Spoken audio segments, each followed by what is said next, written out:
उसी समय एक स्त्री पंचवटी में आती है और वो कौन थी? शूर्पणखा, रावण की बहनी, दुष्ट हृदय दारुण जस अहनी, दुष्ट हृदय दारुण दुख अहनी। शूर्पणखा जो रावण की बहन है, दुष्ट हृदय, उसके हृदय में दुष्टता है। स्त्री तो है लेकिन दुष्ट स्वभाव है उसका। जब उसने राम को देखा तो राम को देख करके मोहित हो गई और राम को देख करके उसके मन में आकर्षण पैदा हुआ और बड़ा अपना सुंदर रूप बनाया, सुंदरता बनाई, बढ़िया मेकअप किया उसने और बढ़िया मेकअप करके, बढ़िया लिपस्टिक और पाउडर क्रीम लगा करके, फेयर एंड लवली तो उस समय नहीं थी, कुछ और लगाया होगा उसने।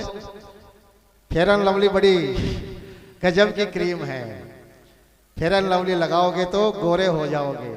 आज तक तो कोई गोरा हुआ नहीं, फिर भी हम लगाते जा रहे हैं। एक विश्वास देखिए, महिलाओं में बड़ा विश्वास होता है कि कभी ना कभी तो होंगे, होता कोई नहीं है। यदि फेयर एंड लवली से गोरे हो जाते तो अफ्रीका वाले सारे हबशी गोरे ही हो जाते।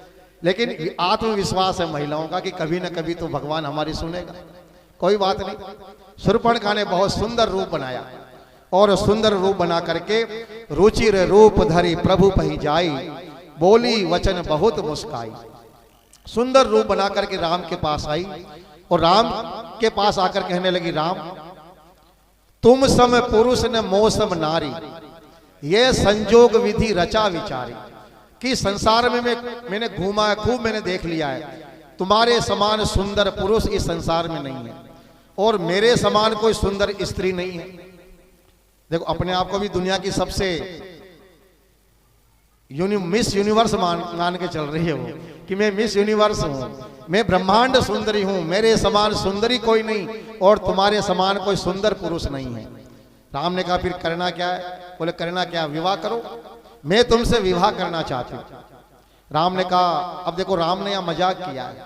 राम ने कहा कि देखो मेरे पास तो मेरी स्त्री है, हाँ लक्ष्मण के पास उसकी पत्नी नहीं है, तुम उसके पास जाकर के ट्राई कर लो।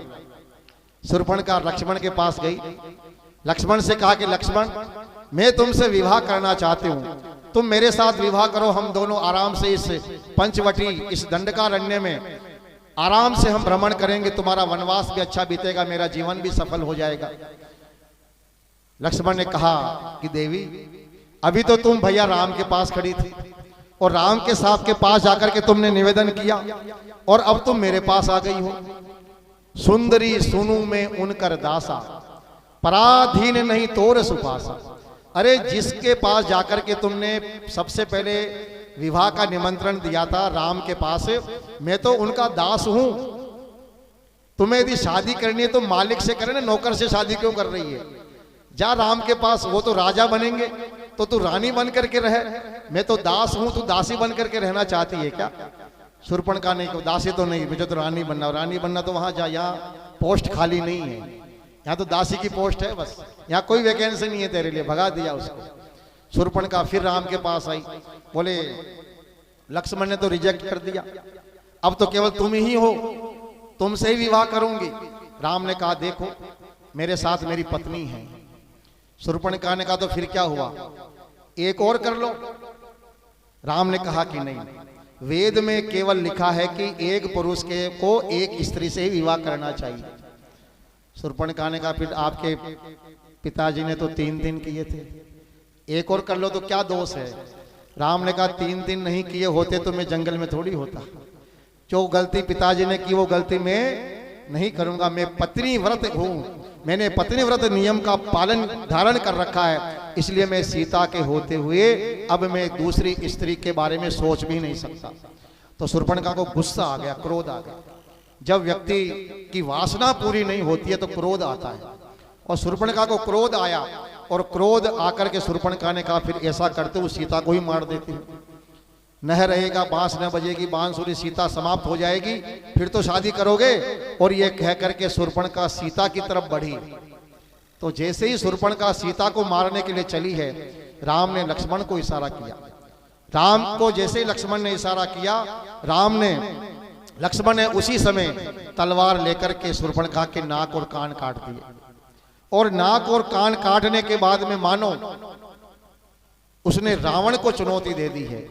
तो उस समय राम ने बड़ी सुंदर बात कही लक्ष्मण से, वो जरा ध्यान से सुनिए आप। लक्ष्मण से राम कहने लगे, लक्ष्मण हमसे गलती हो गई। क्या गलती हुई? बोले क्रूरे अनार्य सौमित्र परिहास कथंचन, कि हमको कभी भी दुष्ट लोगों के साथ में मजाक नहीं करना चाहिए। ये दुष्ट स्त्री थी और हमने तो मजाक मजाक में कहा था कि चलो भाई लक्ष्मण से शादी कर ले। ये तो दुष्ट प्रवृत्ति की है, इसलिए कभी भी व्यक्ति को दुष्ट लोगों के साथ में तो मजाक भी नहीं करना चाहिए, उनसे दूर रहना चाहिए। तो हमने ये बहुत बड़ी गलती करी। अभी देखो सीता संकट में पड़ गई। तो राम ने अपनी भूल स्वीकार की।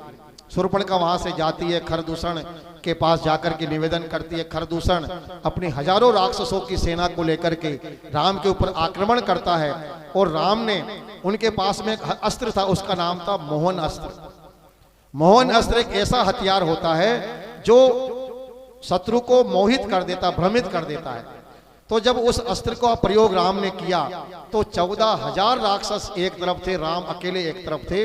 और उस अकेले हथियार का प्रभाव ये रहा कि सारे राक्षस भ्रमित हो गए और आपस में ही एक दूसरे से लड़कर के एक दूसरे को समाप्त कर लिया। खरदूषण का वध राम ने किया और राम ने खरदूषण का वध किया। शूर्पणखा गई रावण के पास, कहने लगी तुम बड़े आलसी हो गए हो, तुम बड़े निरंकुश हो गए हो, तुम्हें तो ये भी पता नहीं है कि 2 वनवासी तुम्हारे राक्षसों की सेना का विनाश करते हुए लंका की ओर आ रहे हैं। रावण ने कहा हो क्या गया है? बोले देख मेरा अपमान हुआ है, खरदूषण को मार दिया गया। तो जब खरदूषण के बारे में रावण ने सुना तो रावण भी डर गया।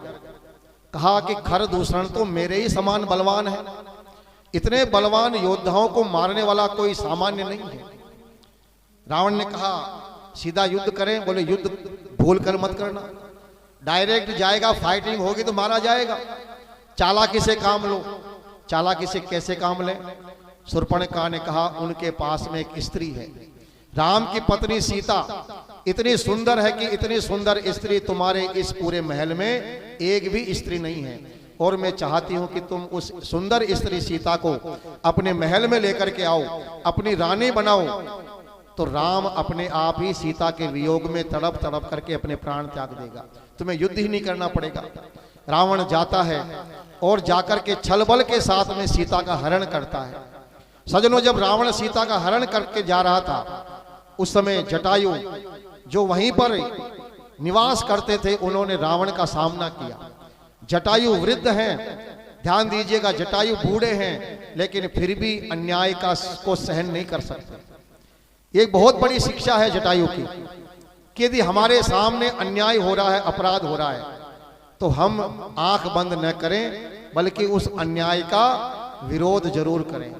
हमने विरोध करना बंद कर दिया, आजकल हमने बोलना बंद कर दिया। हमने क्या नियम बना लिया?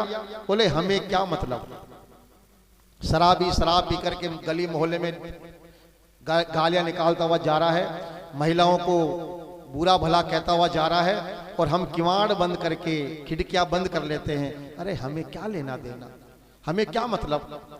यानी हम, और फिर क्या कहते, बोले हम तो भाई सज्जन आदमी हैं, हम इन पचड़ों में नहीं पड़ते। अरे तुम सज्जन नहीं हो, तुम कायर हो, कमजोर हो। तुम सज्जनता की आड़ में अपनी कायरता को छिपा रहे हो। जटायु तो बूढ़ा है, उसके पास तो कोई हथियार भी नहीं है, लेकिन रावण से भिड़ गया। जानता था कि रावण से लड़ूंगा तो मारा जाऊंगा, लेकिन कहता है अन्याय का विरोध करते हुए यदि प्राणों का भी त्याग करना पड़े तो मुझे स्वीकार है। ये हमारे अंदर भावना होनी चाहिए कि जहां अन्याय हो, गलत कार्य होता हो, हम सब मिलकर के उसका विरोध जरूर करें। जनता विरोध नहीं करती है तो नेता सोचता लूटो जितना लूट सकते हो। नेता लूटने में लगे हुए हैं और हम बोले साहब हमें क्या लेना देना, हम तो बस 5 साल में एक बार वोट दे देते हैं, अपना काम फ्री। और कई लोग तो वोट भी नहीं देते, बोले हमें क्या मतलब, अपन तो घूमने चलो। हमेशा इस बात को याद रखिए, वोट हमारे लोकतंत्र को मजबूत करता है। और हम अपने अधिकार का प्रयोग करें, अच्छे लोगों का चयन करें, तो हमेशा अन्याय का विरोध करना ये हमको जटायु जी ने सिखा दिया। बूढ़े हैं, लेकिन रावण से विरोध करते हैं, रावण से घायल होते हैं, अपने शरीर का भी बलिदान कर देते हैं, लेकिन वो पीछे नहीं हटते। सजनों, राम जब वापस लौट करके आए, मारीच को मार करके जो हिरण के वेश में था, और जब आते हैं देखा कि सीता नहीं है। सीता की खोज करते करते राम पहुंचे हैं कबंध एक राक्षस के पास, उसका वध किया। तो कबंध राक्षस ने मरते मरते कहा कि राम आप आगे जाइए, और आगे सबरी माता का आश्रम है, सबरी माता से आप जरूर मिलिए, और उसके बाद जब आप आगे जाएंगे तो आपको सब सहयोगी मिलते जाएंगे और आपका कार्य सिद्ध हो जाएगा। राम और लक्ष्मण सीता माता की खोज करते हुए, वन में भ्रमण करते हुए सबरी माता के आश्रम में प्रवेश करते हैं। और कवि ने बड़ी सुंदर कल्पना की कि सबरी के पास जब राम पहुंचे हैं तो सबरी ने राम का इस प्रकार से स्वागत किया मानो सबरी राम का इंतजार कर रही हो। हमारे यहाँ पुराने समय में एक कहावत होती थी कि भाई सुबह सुबह यदि घर के छत पर कोई कौवा आकर के बैठ जाए और हम कहें भी कौवा उड़ जा, यदि कौवा उड़ गया तो सोचते हैं कि आज कोई ना कोई मेहमान घर में आएगा, और नहीं उड़ता है तो सोचते हैं कि कोई नहीं आएगा। ऐसी एक परंपरा कहें इसको, या एक लोगों में कहावत चलती है। तो सबरी भी एक इंतजार कर रही है और कौवे से कह रही कि कागा बोल मेरे राम कब आएंगे।